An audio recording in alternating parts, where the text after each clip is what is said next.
नमस्कार, आप देख रहे हैं न्यूज 18। मैं हूं आपके साथ मेनका चौधरी।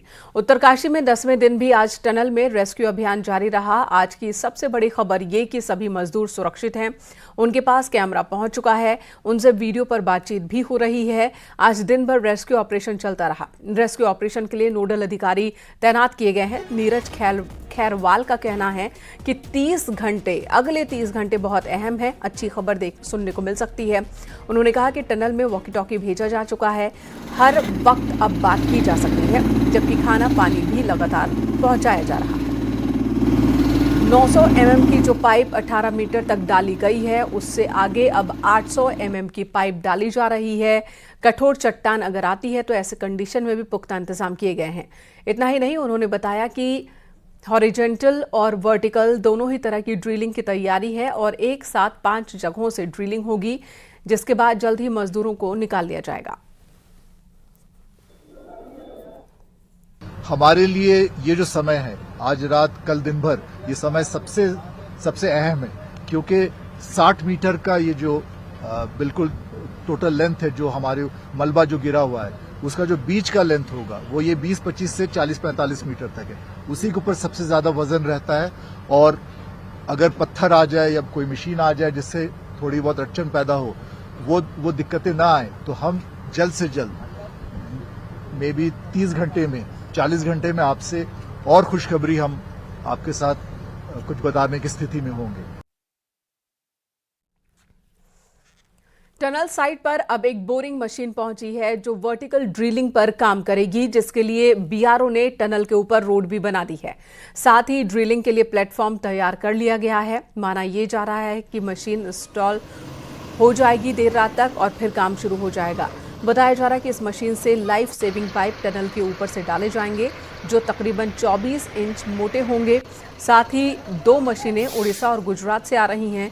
बुधवार देर शाम तक आने की उम्मीद है। उन मशीनों की सहायता से 1.2 डायामीटर की वर्टिकल ड्रिलिंग की जाएगी, जिससे टनल के अंदर फंसे मजदूरों को बाहर निकाला जाएगा।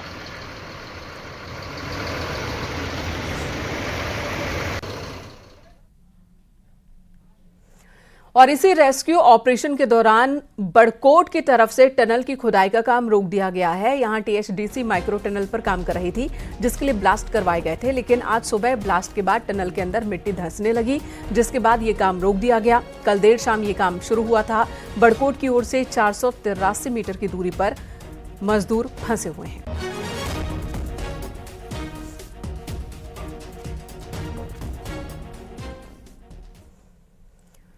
उत्तरकाशी में इस हादसे को आज 10वां दिन बीत गया। टनल में अब भी 41 मजदूर फंसे हुए हैं। देश के साथ ही विदेश की भी कई एजेंसियां रेस्क्यू ऑपरेशन में जुटी हैं, और ऐसे में आज की सुबह एक ऐसी तस्वीर सामने आई जिसे देख रेस्क्यू टीम के साथ ही टनल में फंसे मजदूरों के चेहरे पर भी मुस्कान आ गई।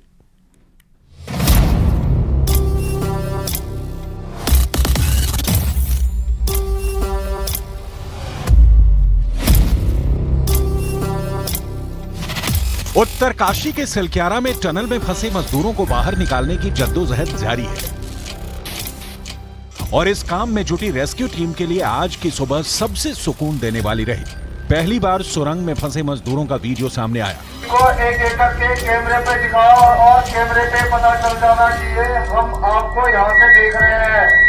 वीडियो में भी सभी मजदूर न सिर्फ सुरक्षित बल्कि स्वस्थ भी दिख रहे हैं।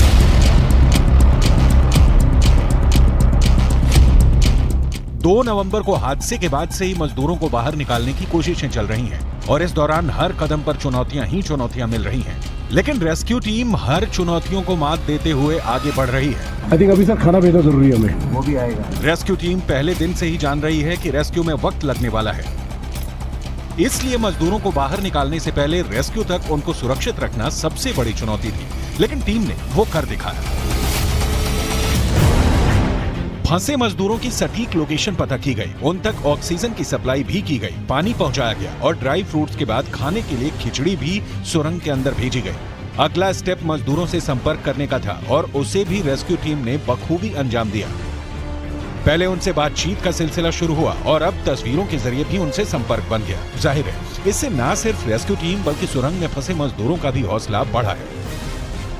उन्हें पता है कि उन्हें बचा लिया जाएगा और जल्द बाहर निकलकर वो अपने परिवार के साथ होंगे।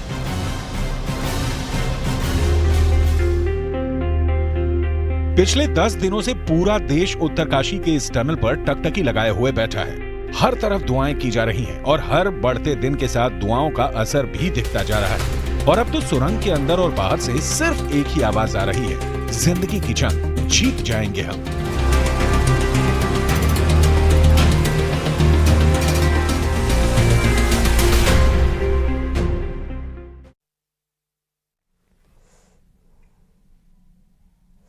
इसी बीच सीएम पुष्कर सिंह धामी ने उम्मीद जताई है कि टनल में फंसे मजदूर जल्द ही बाहर आ जाएंगे। सीएम धामी ने बताया कि आज ही पीएम मोदी को रेस्क्यू अभियान की उन्होंने पूरी जानकारी दी है। टनल में फंसे श्रमिक सुरक्षित हैं, ये बात भी उन्होंने बताई।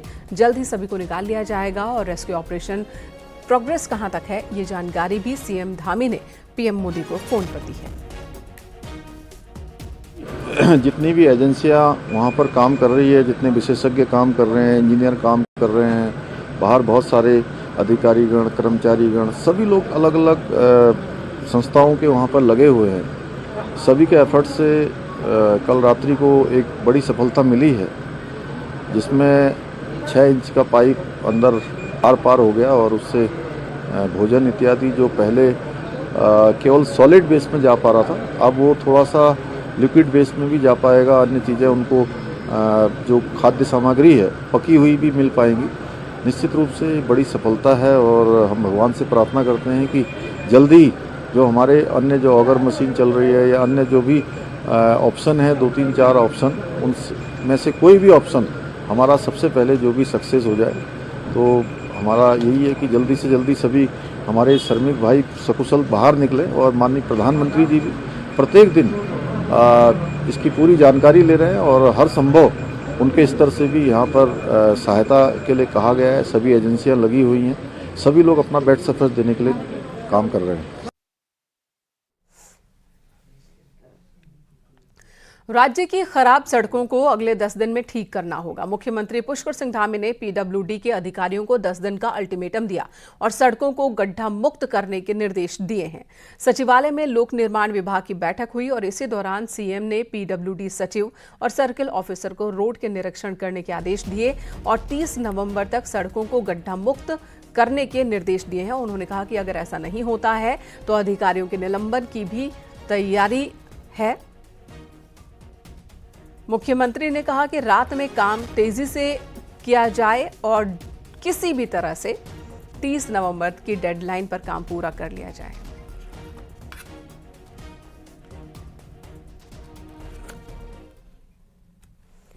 अयोध्या में 22 जनवरी को राम मंदिर की प्राण प्रतिष्ठा होगी तो उत्तराखंड में सीता की समाधि वाले स्थान को भी नई पहचान देने की कवायद चल रही है।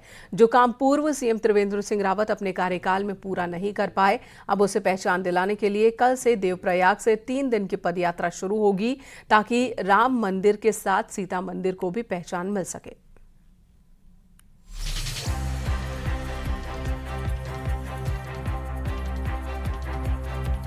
साल 2024 की 22 जनवरी की तारीख पूरे देश के लिए खास होगी, जब प्रधानमंत्री नरेंद्र मोदी की मौजूदगी में अयोध्या में राम मंदिर की प्राण प्रतिष्ठा होगी। राम मंदिर का इंतजार पूरा होने वाला है और अब तैयारी उस जगह को पहचान दिलाने की है जहां माना जाता है कि त्रेता युग में सीता माता ने समाधि ली थी। पौड़ी जिले के फलसवाड़ी में सीता माता के मंदिर को विकसित करने का प्लान पिछली बीजेपी सरकार में बना था, लेकिन कोविड और फिर सरकार बदलने के चलते काम आगे नहीं बढ़ पाया। उसी सीता मंदिर को पहचान दिलाने के लिए पूर्व सीएम त्रिवेंद्र सिंह रावत 22 नवंबर से 3 दिन की पद यात्रा करेंगे। प्लान देवप्रयाग में राम मंदिर से आशीर्वाद लेकर यात्रा शुरू करने का है, तो विदा कोटी में लक्ष्मण मंदिर के दर्शन के साथ 24 नवंबर को पद यात्रा फलसवाड़ी में पूरी होगी।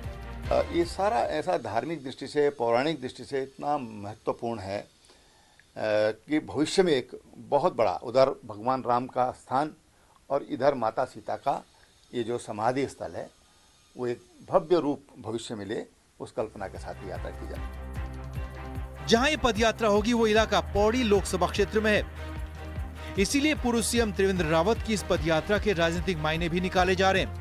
पौड़ी के पूर्व विधायक और बीजेपी नेता मुकेश कोहली इस यात्रा को राम मंदिर के बाद सीता मंदिर को पहचान दिलाने वाला कदम मानते हैं।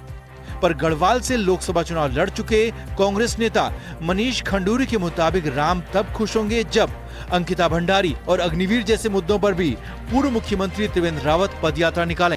उस समय पे भी मन था, लेकिन चूंकि फिर कोविड वगैरह था, कोविड की जो प्रतिबंध थे उनके कारण जो है ये पदयात्रा नहीं की जा सकी। अब कोविड का भी कोई इतना भय है नहीं, कोई ऐसा प्रतिबंध है नहीं।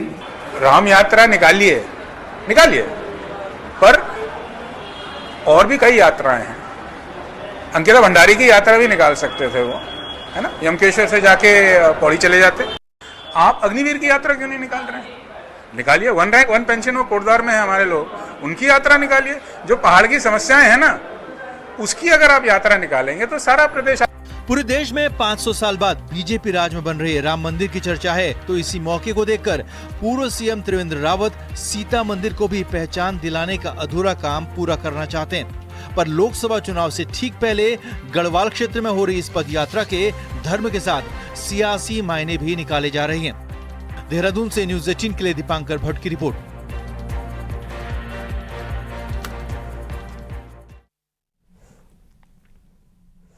हरिद्वार के बीएचईएल क्षेत्र में इन दिनों गुलदार का आतंक बना हुआ है। यहाँ के एक मकान के आसपास एक मादा गुलदार डेरा डाले हुए है। कई बार गुलदार को यहाँ चहलकदमी करते देखा गया, जिसकी वजह से स्थानीय लोगों में दहशत है। वन विभाग और राजाजी टाइगर रिजर्व की ओर से गुलदार को पकड़ने के लिए पिंजरा लगाया गया है।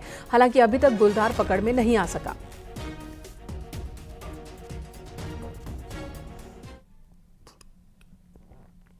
हरिद्वार में प्लॉट बेचने के नाम पर सैकड़ों लोगों से ठगी हुई है और इस मामले में पुलिस की कार्रवाई धीमी गति से चल रही है। सितंबर महीने में पुलिस ने ऑक्टागन बिल्डर्स नाम की कंपनी चलाने वाले कुलदीप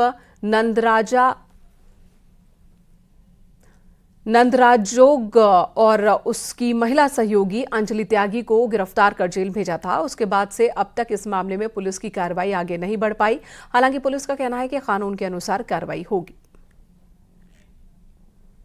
उसमें अलग अलग अभियुक्त है, कुछ कॉमन अभियुक्त भी है। इसमें से 2 अभियुक्त जो कुलदीप नंदराजोग और अंजलि त्यागी, इनको पहले ही अरेस्ट हो चुका है और इस मामले में एसआईटी का गठन करके हम लोगों ने इन्वेस्टिगेशन स्टार्ट किया था। देखिए 420 का मामला है। इसमें जो भी धोखाधड़ी जिसने भी करी हुई है, इसमें मेंसरिया प्रूव होने पर हम मतलब किसी का बैकग्राउंड वगैरह हमें देखने की जरूरत नहीं है। भिक्षावृत्ति से मुक्त हुए बच्चों ने देहरादून पुलिस लाइन में रंगारंग कार्यक्रम पेश किए। मंगलवार को उत्तराखंड पुलिस ने ऑपरेशन मुक्ति कार्यक्रम आयोजित किया था, जिसमें भिक्षावृत्ति से मुक्त कराए गए बच्चों को मुख्य धारा से जोड़ने की पहल के साथ ही शिक्षा की ओर इन बच्चों को बढ़ाने के लिए पुलिस अधिकारी भी काफ़ी खुश नजर आए जब ये बच्चे शिक्षा की तरफ बढ़ते नजर आए। 2017 से चल रहे इस अभियान में 3600 से ज़्यादा बच्चे अब तक भिक्षा मुक्त कराए गए हैं।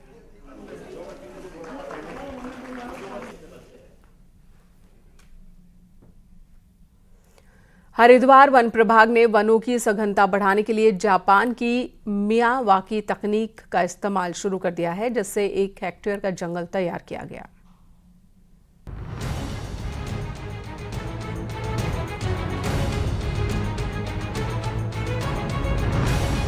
हर ओर कंक्रीटों के जंगल यानी आबादी क्षेत्र विकसित हो रहे हैं, जिसके चलते प्राकृतिक जंगलों का क्षेत्रफल घट रहा है। ऐसे में हरिद्वार वन विभाग द्वारा मियावाकी तकनीक से बनाया गया 1 हेक्टेयर का जंगल प्रकृति और पर्यावरण के लिए काफी लाभकारी सिद्ध होगा।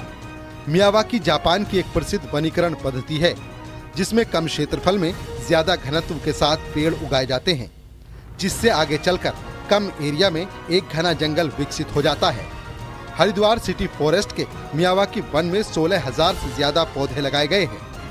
ये सभी पौधे पर्यावरण के लिहाज से काफी महत्वपूर्ण हैं। इसमें जो है नॉर्मल जो हमारे वन लगता है उससे जो है थोड़ा 30 गुना ज्यादा सघन प्लांटेशन होता है इसमें। हरिद्वार में गंगा की नील धारा के किनारे वन विभाग द्वारा नगर वन विकसित किया गया है। लोगों को प्रकृति के नजदीक पहुंचाकर सैर करने और तरह तरह की वनस्पतियों से रूबरू होने के उद्देश्य से बने नगर वन में लोग पहुंचकर प्रकृति का लुत्फ भी उठाते हैं। साथ ही यहाँ विकसित किए गए नगर वन और दूसरे सुंदर प्राकृतिक नजारों को देखकर आनंदित भी होते हैं। यहाँ पे पहली विशेषता तो यही है कि जापानी तकनीक से बना है जिसका नाम की मियावाकी है। यहाँ पर लोग आते रहते हैं रोज़ ही, और हम भी आते रहते हैं यहाँ पर टहलने के लिए। और ये जापानी तकनीक से इसको बनाया गया है, घना जंगल बनाया गया है। यहाँ पे बहुत अच्छे अच्छे पेड़ पौधे। हरिद्वार के नगर वन में आधुनिक ग्रीन हाउस संचालित कर खास प्रजाति के पौधों को भी उगाया जा रहा है। यहाँ तैयार की गई नर्सरी में फलदार और फूलों के पौधों को लेने के लिए दूर दूर से लोग आते हैं। न्यूज़ 18 के लिए हरिद्वार से पुलकित शुक्ला की रिपोर्ट।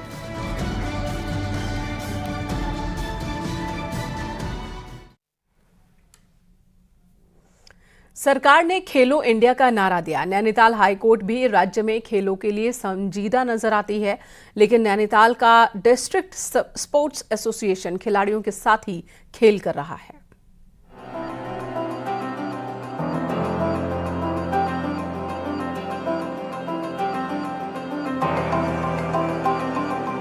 नैनीताल का डीएसए यानी कि जिला क्रीड़ा संघ विवादों में है।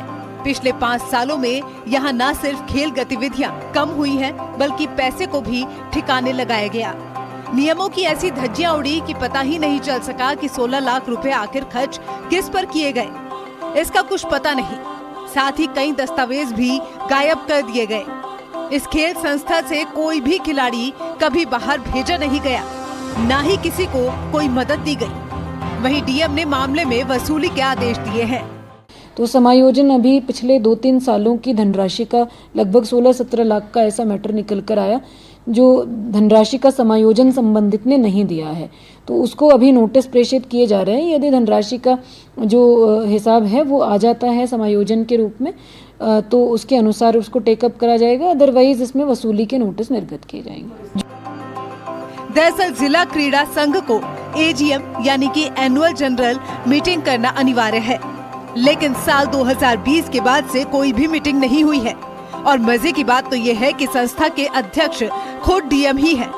मामले में सरकारी पैसा भी अनरजिस्टर्ड संस्थाओं को दे दिया गया है, जिसका ऑडिट कर दिया गया। अनियमितता है वो है वित्तीय प्रबंधन की। जब सोसाइटी एक्ट से ही किसी संस्था का चुनाव नहीं हुआ है 2020 के बाद से, तो विगत 3 वर्षों से जो वित्तीय प्रबंधन एक सामाजिक संस्था का हो रहा है और सरकारी सहायता उसको प्राप्त हो रही है। नगर पालिका ने पिछले वर्षों में कई पैसा दिया है उनको, या अन्य मदों से उनको आय हो रही है और इतना पैसा दिया जा रहा है, तो कोई भी चुनी हुई संस्था वहाँ पर नहीं है, तो किस अधिकार से उस पैसे का वहाँ पर इस्तेमाल किया जा रहा है। जबकि नैनीताल का जिला क्रीड़ा संघ एक भी खिलाड़ी पिछले 6 सालों में नहीं दे सका, लेकिन पैसा बेहिसाब खर्च करता गया। जो लोग संघ चला रहे हैं उनसे ही 16 लाख की वसूली होनी है। जांच रिपोर्ट भी डीएम दफ्तर में ही कैद हो गई है और कार्रवाई कुछ होगी भी, ये भी फिलहाल कहना मुश्किल है। न्यूज़ 18 के लिए नैनीताल से वीरेंद्र बिष्ट की रिपोर्ट। यहाँ रुकेंगे एक ब्रेक के लिए, खबरों का सिलसिला जारी है।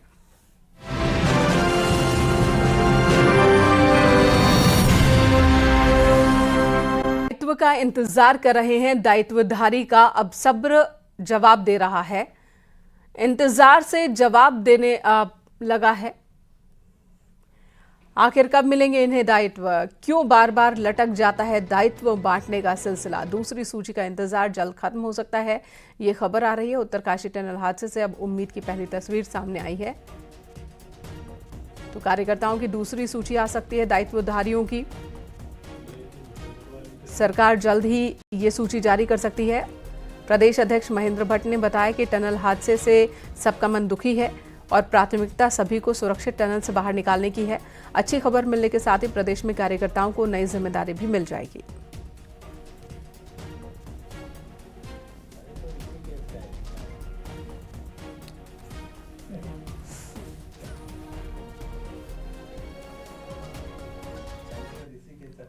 अपने काम संगठन के काम में और चुनाव की दृष्टि में उन सबका प्रयोग करेंगे।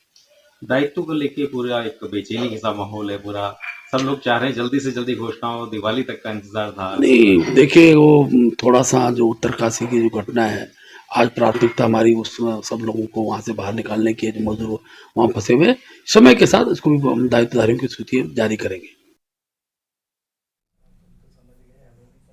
बीते 4 दिनों से राज्य के 800 सरकारी स्कूलों में प्रशासनिक काम ठप पड़े हैं, लेकिन इन सब से स्टूडेंट्स और टीचर्स बड़े खुश हैं।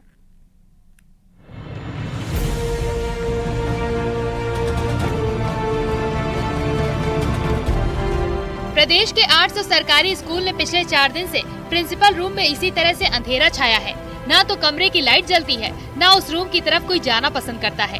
प्रभारी प्रिंसिपल का चार्ज जब से सरकारी स्कूल में टीचर्स ने छोड़ा है, तब से टीचर सिर्फ मूल काम पढ़ाई पर ध्यान देने की बात कर रहे हैं। प्रशासनिक काम की वजह से स्टूडेंट को बीच बीच में छोड़कर टीचर्स को जाना पड़ता था। वहीं स्टूडेंट्स भी कहते हैं कि अब तो मैडम रोज क्लास ले रही हैं। प्रभार के चक्कर में मैडम मेरा ज़्यादातर समय तो ऑफिस में ही गुजरता है, क्योंकि वहाँ पे डाके वाके बनाने का काम, क्लर्क में भी ये है कि अभी वो नई है तो उन्हें इतना नहीं आ पाता है, तो उस चक्कर में वहाँ फंसी रहती, जिस वजह से मेरी बच्चों की क्लास अधिकतर छूट जाती थी। छोटे बच्चों को अधिकतर टीचर की ज़रूरत ज़्यादा पड़ती है ना, छोटे हों या बड़े हों। मतलब मैं उस प्रभार को अब छोड़ के अपने बच्चों पे पूरा ध्यान दे पा रही हूँ पढ़ाई पे, जिस वजह से मेरी पढ़ाई सुचारू रूप से अच्छे ढंग से चल रही है। मैम 2-3 दिन से प्रॉपर आ रही हैं और सब बच्चे को पढ़ा रही है और अच्छा से पढ़ा रही है और हमें वो बहुत अच्छी सी शिक्षा दे रही।